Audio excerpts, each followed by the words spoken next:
Hi guys, it's me again with another video about stuff going on around the house. Been a few months since I did one of these, but I definitely want to share this cool project with you all. So, when I moved here, everything else was pretty much just the way I wanted, except the heating system, which I took care of already. See these videos here for more information about all that, link in the description and in the top right corner. And the quality of the internet available around here. We relied on an 800 MHz 4G connection for the both of us, and it was shaky at best and just outright not cutting it at worst. It was not just one time I was disconnected randomly during a game, and at times it wasn't sufficient for streaming even relatively basic content. No internet service provider had anything higher than the 800 MHz band available here because of the low amount of users, so I was looking forward to getting Starlink because it seemed like the only possible choice for fast internet access. In the meantime, we'd make do somehow. Funnily enough, the area also has fiber connectivity, but since the project had already finished before I moved here and the previous owners hadn't gotten it installed, joining afterwards would not get any government subsidies and carries a steep price tag. Installing it now would cost about the same as the house, which is definitely way too much for my wallet. Had I been here when they started the project, the price would have been a couple of grand and I wouldn't have hesitated to join, not even for a little bit. However, just the knowledge that there are some fiber connections around where I live gave me hope, because all it would take for me to get access to high-speed internet would be to convince someone from the village to let me hook up into their LAN wirelessly, and I would be in business. At the time I didn't yet know many people around, and I still don't, but I hope to change that as time goes on. So yeah, let's go on a bit of a tangent here. This here is Muru, which loosely translates to Sweetie. She's a rescue dog from Bosnia who was saved by my neighbor. They moved back to Finland and brought her with them. She's a very awesome dog who absolutely loves to see us. She completely loses it when we meet her. It's funny, just take a look. Anyway, Muru likes to go on walks and we sometimes take her. One time we were going to walk with her and she met a dog who was a friend of hers and the owner recognized her but not us, so we got to talking. He was a younger guy, around my age, and actually asked me whether or not we also have the fiber connection. I told him about my predicament and he replied with that he actually has the gigabit version and doesn't mind hooking me up. After a quick check, we barely had line of sight between our houses from his garage. So, that was amazing news and got me really excited, especially since I have never had a fiber connection in my entire life, not even when I lived in a city, so it's a bit of a stroke of luck to get hooked into one of those now that I live in the middle of nowhere. Now I just needed to set this thing up and no more terrible internet for me. I actually hadn't done any point-to-point wireless bridges before, so this was a whole new territory that I had to do a bit of research into. To get started, I ordered a couple of relatively cheap Chinese COMfast devices which supposedly were good all the way to a couple of kilometers. That's a bit over a mile for you guys who according to YouTube analytics are my main audience. The distance between our houses is a bit over 700 meters or a little bit less than half a mile, so the range should easily be enough. Since this was all new to me, I initially started it just as a test. We laid down some cable onto his yard and I made a half-assed installation on my wall. Then we stuck the other end of the wall on his chicken coop. This pairing got us about 70 megabits both ways with a less than stellar installation. The signal could probably have been improved if it had been the final installation, but it was pretty okay, and to be completely honest, I'm not sure if a stronger signal would even have improved the throughput. As soon as we had a proven concept, I went and ordered this thing. The device claims a range of a whopping 25 kilometers or 15 miles, so easily enough for our distance. It looked really accurate and directional compared to the previous one, and it was the only one of these cheap bridges that had a gigabit Ethernet port on it.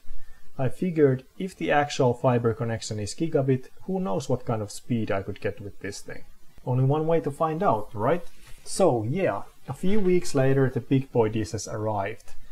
I of course wanted to test them right away, but didn't have anything to attach them to, so we just initially put them on a small pole on the ground and the signal was terrible. It may have been blocked by a little bump on the ground somewhere along the way, and I learned that you really should get some height on these things because of something called the Fresnel zone.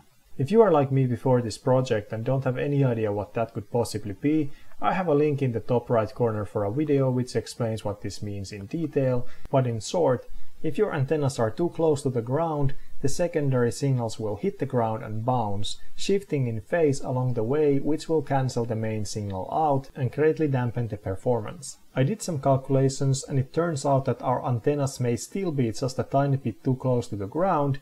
Luckily, there is still a little bit of space to go higher on the other end, so perhaps at some point I will adjust the location of the dish and see if that helps with our speeds at all.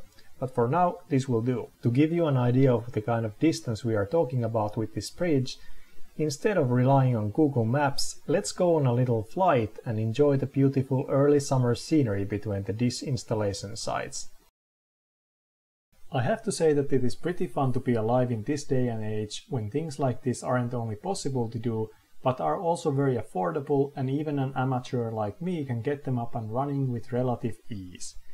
Granted, I have years of experience setting up wired networks, as I have wired my previous house and this one as well, but I did get started with and learned the whole process via Google, so it is not exactly something that couldn't be replicated by just about anyone.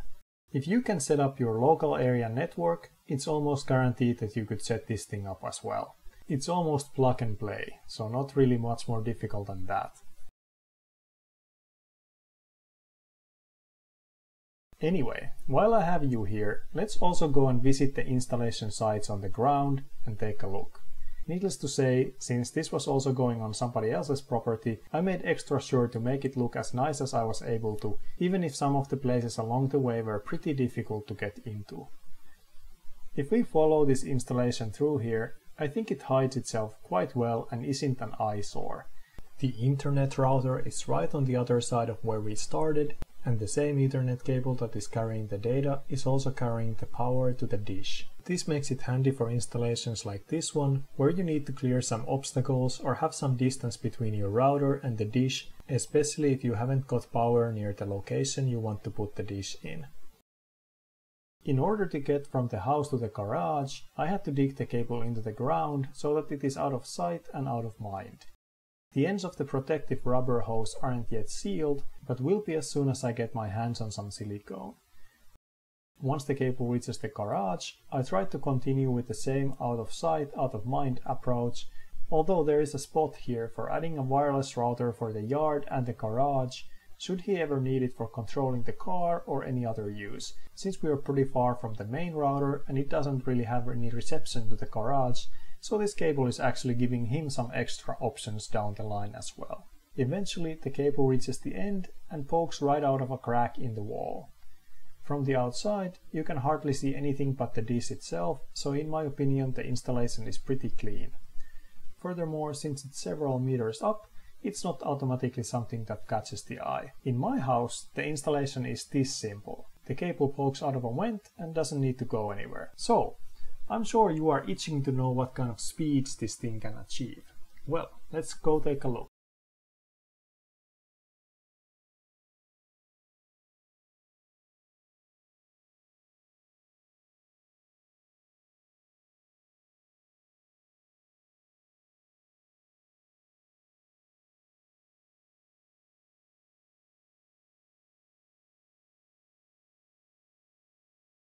Well, there you have it. At times it goes to over 200 megabits when uploading, but the download never reaches much past 140 megabits. It's still 2 to 3 times as fast as the smaller wireless bridge, and I'm still hoping that if I elevate the dish a tiny bit further, it could maybe increase the signal quality and speeds to the next level. Having said that, this is by far the fastest, lowest latency and most reliable internet connection I have ever had, so even if I can't squeeze any more speed out of it, I really cannot complain. Especially since I almost never need the speed anyway. However, since the capability is there, why not try your hardest to tap into it as well as you can? Anyway, there is one mystery I haven't been able to solve or find the answer on Google just yet, so in case you know what is up, I would appreciate it if you left a comment. If you compare the actual download speed and the speed displayed by the bridge, the numbers do not add up. It's almost as if the dish is transferring a whole lot more data, but most of it is just not useful for anything. I'm very curious, so do let me know if you can. So, the obvious question is, was all of this even worth it? Well, if we go back to the speech I showed you initially, and what I ended up with, the answer is a resounding yes. Although this was an inexpensive build, it did involve some troubleshooting, and setting it up wasn't something that happened in an hour or two, but now that it is up and running, I am very happy with the result. In fact, I had to rewire the entire thing a couple of times because the initial installs were temporary and one cable mysteriously broke down entirely. Even if it was a bit of work and me hanging around at their house a bit too much to feel comfortable about it, having an internet connection that just works is so much better for my productivity, and it's great not to have to worry about when you are randomly going to disconnect the next time. In addition, having a LAN that spans more than one house is handy for stuff like network attached storages, printers, servers, VPNs, and anything else that is really easy to set up and share when you are already connected. So the benefits extend beyond just being able to use the internet connection. Okay, so we are done with this video. I hope you liked it as much as I like my fast and reliable internet access. If you haven't seen my other videos, I have listed some here for you to take a look at. I will be sure to post more in the future, so kindly do subscribe. Thank you for watching and see you in the next one.